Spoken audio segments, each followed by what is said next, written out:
Olá a todos, bem-vindos a mais um episódio da Semana do Fígado.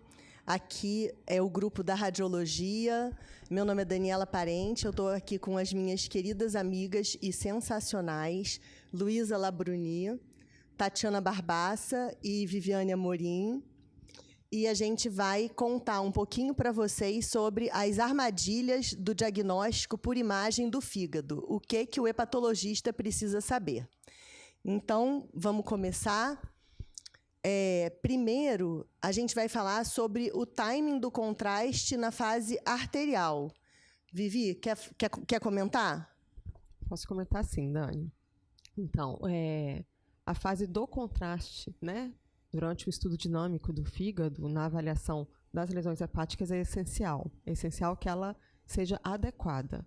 O que seria uma fase adequada, né? Um estudo pré-contraste, né? E durante a fase arterial, a gente vai ver o contraste chegando no fígado, né? A gente já tem um contraste na veia porta, temos o contraste arterial também, né? Na artéria hepática, e um pouquinho de contraste na veia porta.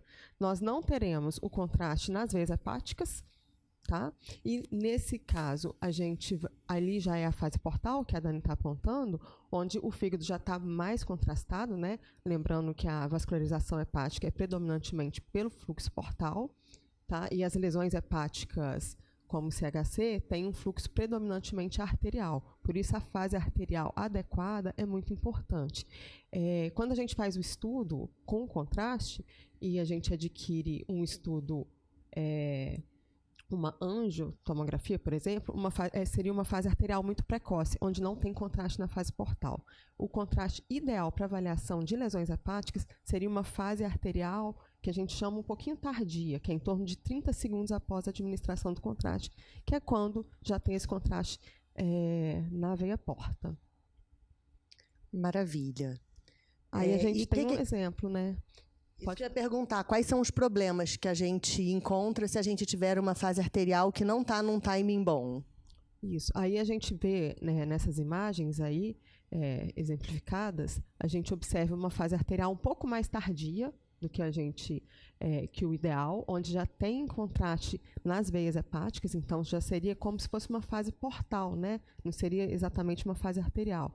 E nesse caso a gente perde a hipervascularização de nódulos hipervasculares, como o CHC. Então a gente vai perder aquele time da fase arterial, onde o nódulo hipervascular se realça mais. Aqui nem parece que ele está realçando, né, Vivi? Aí, nesse caso, a gente observa um nódulo no lobo direito, onde a gente tem um realce periférico. Muito possivelmente, esse nódulo ele é hipervascular, ele provavelmente capta muito numa fase arterial adequada, e aí a gente vai perder aquele critério de vascularização predominantemente arterial, não em halo, né? Aí está aparecendo um realce em halo. E isso aí já é a cápsula. Isso aí provavelmente é uma cápsula, né? Provavelmente é um CHC, onde já teve uma lavagem e tem o realce capsular. E quando a fase arterial está muito precoce, a gente vai perder a hipervascularização, né? Exatamente. Aí é muito precoce, então a gente perde a hipervascularização do nódulo. Então vamos passar para outro assunto, senão não vai dar tempo. Vamos falar de contraste hepatobiliar e contraste extracelular. Luísa, quer comentar? Quero sim, Dani, obrigada. Então, quando a gente faz o contraste extracelular, o contraste extracelular ele fica totalmente no espaço extracelular, ele não entra no hepatócito. Quando a gente faz o contraste hepatobiliar, ele tem uma característica que ele entra no hepatócito e ele tem uma excreção para a via biliar. É essa característica do contraste que a gente usa para caracterizar as lesões focais hepáticas. Esse é um exemplo que você colocou.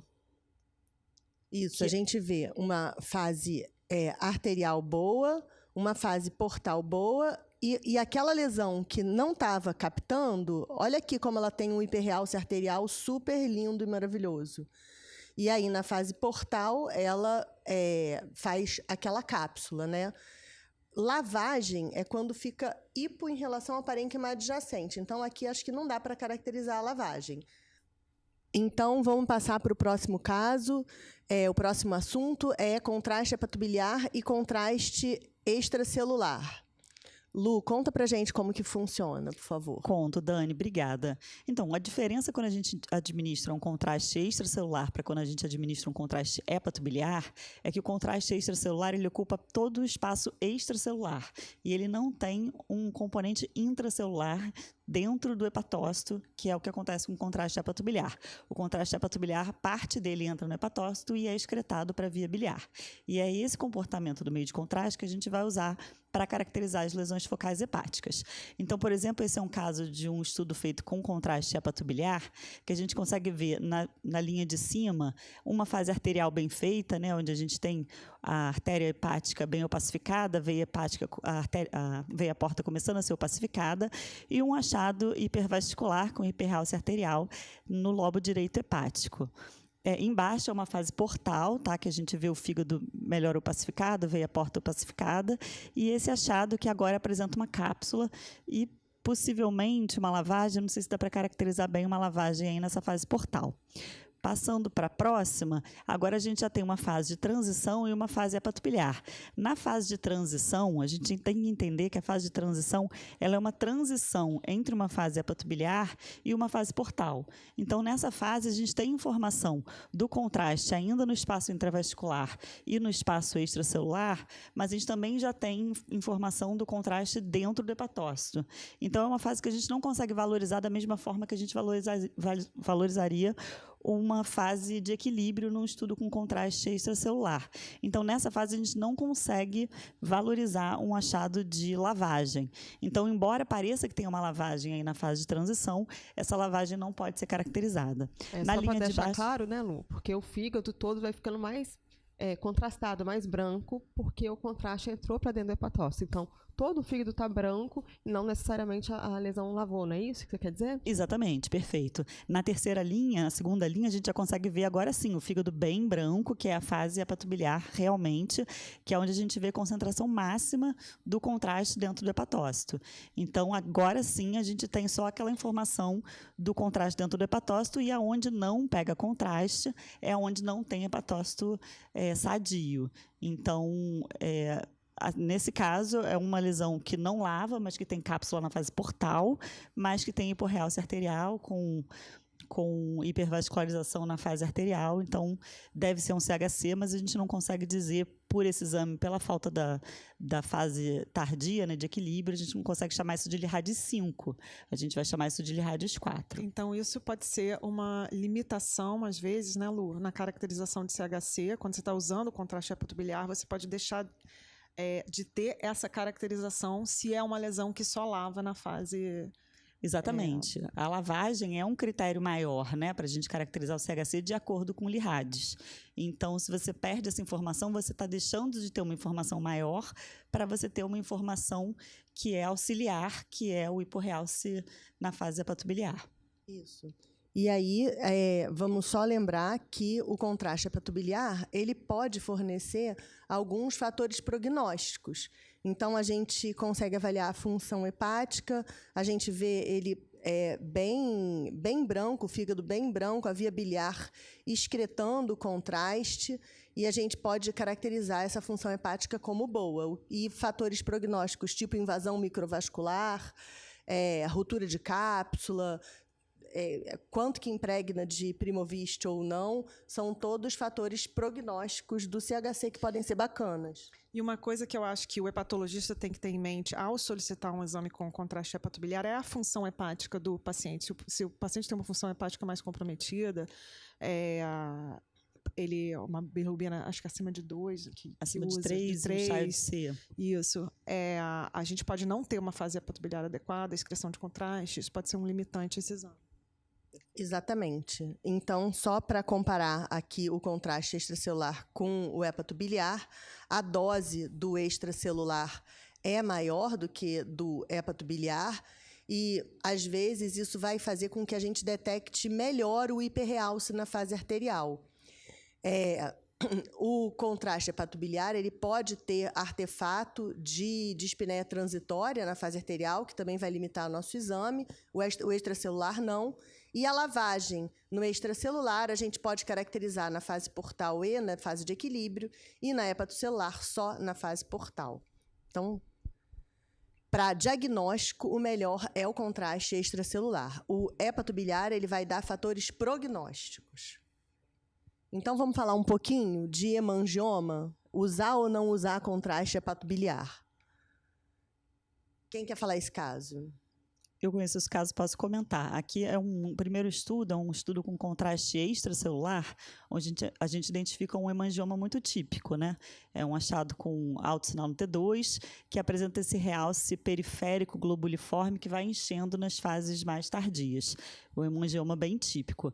O mesmo caso, agora a gente vê com um contraste hepatobiliar. E aí a gente consegue ver que as fases arterial e portal também são muito parecidas, né? Também tem esse realce globuliforme que vai preenchendo. Entretanto, na terceira fase, ó, que é a fase de transição, que, como eu já disse, não é equivalente à fase de equilíbrio, a gente já começa a perder esse realce. Então, a gente perde essa característica do realce progressivo na última fase, tá? Olha que legal como na fase de equilíbrio do contraste extracelular, o hemangioma vai fechando, né? Ele fica mais iso. E aqui ele encheu, e na fase de transição ele perde isso. Parece que ele vai lavando, né? Ele vai perdendo o realce. Porque o contraste está indo para o hepatócito, né? Exatamente, exatamente. Aí a gente vê que na fase hepatobiliar ele ficou totalmente sem realce, porque o hemangioma é uma lesão que não tem hepatócito sadio. Então, é só importante para a gente saber que realmente não dá para a gente valorizar esses achados que a gente esperaria encontrar na fase de equilíbrio e na fase de transição. Então, nesse caso, que é um hemangioma muito clássico, né, com alto sinal em T2, com realce progressivo, não confundiu tanto, mas às vezes a gente tem hemangioma com baixo sinal em T2, a gente tem hemangioma com realce mais tardio, e isso muitas vezes com o Primovist pode atrapalhar e confundir o diagnóstico. Porque eu acho que uma coisa que a gente vê no dia a dia são solicitações de exame com hepatobiliar, interrogando o hemangioma. Muitas vezes isso veio do ultrassom, foi um achado no ultrassom com aspecto de hemangioma e o médico quer confirmar. Eu acho que sendo um caso assim, uma confirmação de hemangioma, eu acho que é melhor não pedir o contraste hepatobiliar. Acho que a grande lição desse caso, linkado com outro também, que reservar o contraste específico para alguns casos selecionados, né? Para diagnóstico, independente se é CHC ou não, o ideal é começar com contraste extracelular e, em casos selecionados, conversando com o radiologista, ou então mesmo a gente colocando no laudo, a gente parte então para o contraste específico. Mas e se for, por exemplo, uma mulher jovem que tem um nódulo hipervascular, muda? Mas aí você já tem o dado que é um nódulo hipervascular, não é o primeiro exame dela. Ah, tá. Né? Aí você já é um segundo momento de exame. Então, Acho nesse caso, o que você pediria? Hepatobiliar. Acho que essa é a grande indicação, a mais famosa, etapa, né? É um nódulo hipervascular inespecífico numa paciente jovem. Ou até um nódulo hipervascular num paciente cirrótico indefinido também é uma indicação de Primovist. Sim. Tá bom. Combinado. Então, agora a gente vai falar um pouquinho dos tratamentos com radioterapia. Então, a gente tem... saiu um novo algoritmo. Quem quer comentar? Eu acho que saiu um novo algoritmo, uma coisa que a gente estava até esperando, de como avaliar no LIRADS, né, o CHC, pós-tratamentos com radioterapia. Porque é um novo paradigma. Assim, a gente tem, eu acho que a ideia geral é que aquela ideia que a gente tinha que pós-tratamento você tem uma lesão com uma massa captante, uma área captante de contraste, a gente interpretava aquilo a princípio como tumor viável. Eu acho que quando você está usando tratamentos que envolvem a radioterapia, com menos de 3 meses, você pode ver uma área tipo massa captando contraste, pode até ser hipervascular, e isso não quer dizer necessariamente tumor viável. Você tem que fazer um controle disso para entender se aquilo está diminuindo e para entender se isso está respondendo ou não. Então, assim, a gente ganhou uma nova classificação, né? Sim. Que é essa não progredida, doença não progredida. A gente continua com a lesão não viável, a gente continua com a lesão viável, mas a gente ganhou uma nova categoria que não é equívoca, que é a não progredida. Porque na radioterapia a gente pode ter diversos achados, né? A gente pode ter um hiperrealce em massa persistente, lavagem, pode ter alteração perilesional, alteração perfusional. Aí, a partir de 6 meses, é que a gente vai começar a ver aquelas alterações diminuírem, né? Uma redução gradual do tumor, do hiperrealce, das alterações perfusionais. A gente pode ter um realce tardio pela fibrose da radiação, uma atrofia progressiva daquele segmento que recebeu a radiação. É uma avaliação mais no tempo, né, Dani? Isso. Não é Você imediata. tem um controle Você tem que ter evolutivo para um a gente controle avaliar a evolutivo, resposta. Exatamente.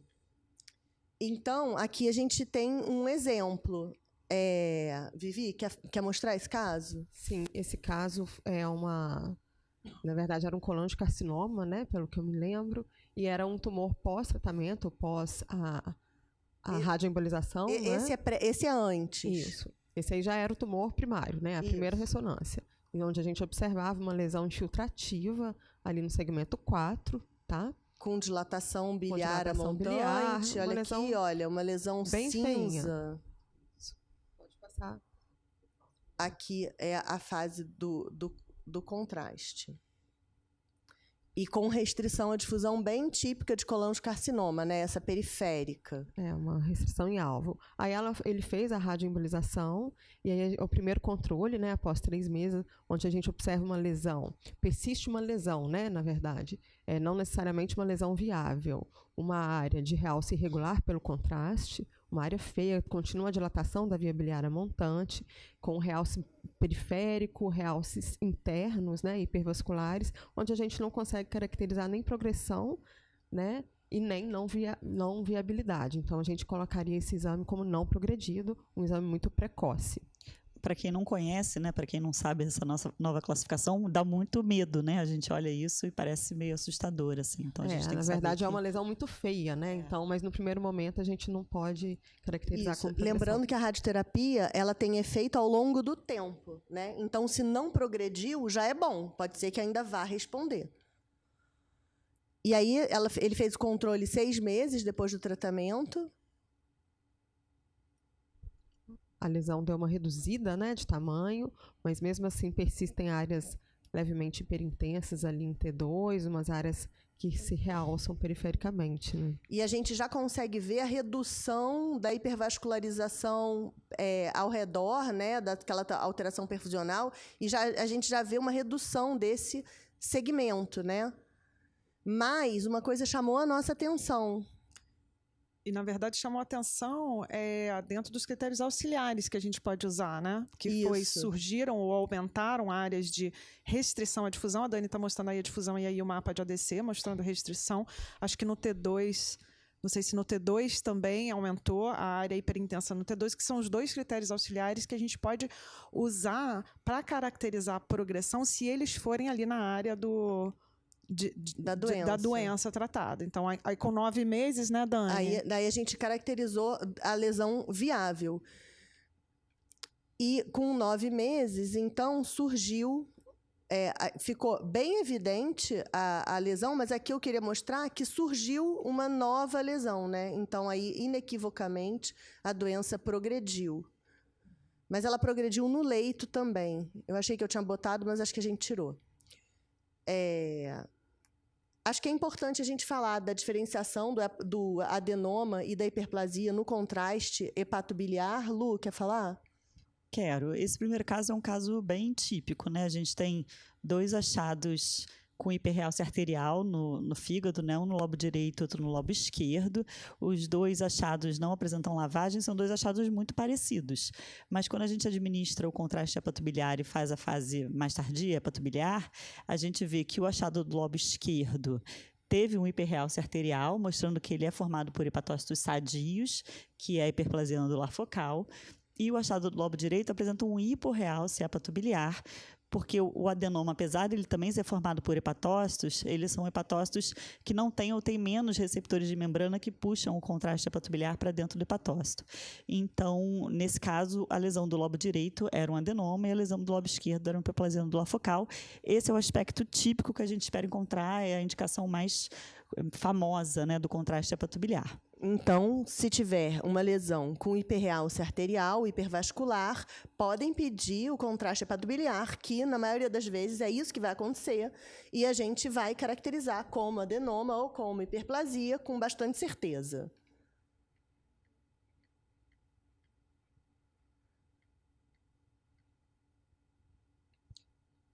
Tati, quer comentar esse casinho? Bom, como a aula de armadilha, então a gente vai mostrar aqui uma armadilha, que é, a gente vê uma lesão ali no lobo esquerdo, hipervascular, que não lava, e na fase hepatobiliar, ela é uma lesão, ela tem uma captação, mas a captação ela é periférica. A gente vê um centro grande da lesão não retendo, mas é uma lesão que a gente mostra que está estável de 2024 para 2025 aí. Isso a gente tem que saber que a hiperplasia nodular focal pode ter formas diferentes de retenção às vezes. Essa é uma que a gente vê até com uma certa frequência. Acho que é um pensamento de que talvez tenha uma cicatriz central maior, com mais fibrose, menos canalículo funcionante ali. A gente pode ver. Então, não necessariamente é tão óbvio assim uma lesão homogênea retendo todo o contraste. A gente tem que ter isso em mente. Mas pode enganar um examinador menos experiente. Pode né? enganar um examinador menos experiente. Então, só para complicar... Para complicar ainda mais, aqui a gente tem uma lesão hipervascular também, sem lavagem evidente. Ali no em fase, fora de fase, embaixo, parece que ela tem um discreto componente gorduroso. E a outra sequência ali, que é a fase hepatobiliar, então a gente vê uma lesão hipervascular que está retendo bastante, está captando bastante, está mais hiperintenso que o fígado na fase hepatobiliar. A gente tenderia a pensar numa hiperplasia nodular focal. Acho que todo mundo, né, Vivi? Sim, com certeza. Todo mundo pensaria. Mas essa lesão continua sendo acompanhada, ela cresceu muito, ela foi retirada cirurgicamente e ela era um adenoma do subtipo inflamatório. Mas isso não é o que vai acontecer em 99% dos casos, tá? É só porque a aula era de armadilha, a gente ficou muito na dúvida se a gente ia trazer esse caso ou não, porque a gente não queria confundir vocês, mas só para dizer que pode acontecer. Obrigada, gente. Obrigada, foi um prazer. Obrigada ao Grupo de Fígado também pelo convite. Gente, muito obrigada pelo convite. Estamos muito felizes de estar aqui.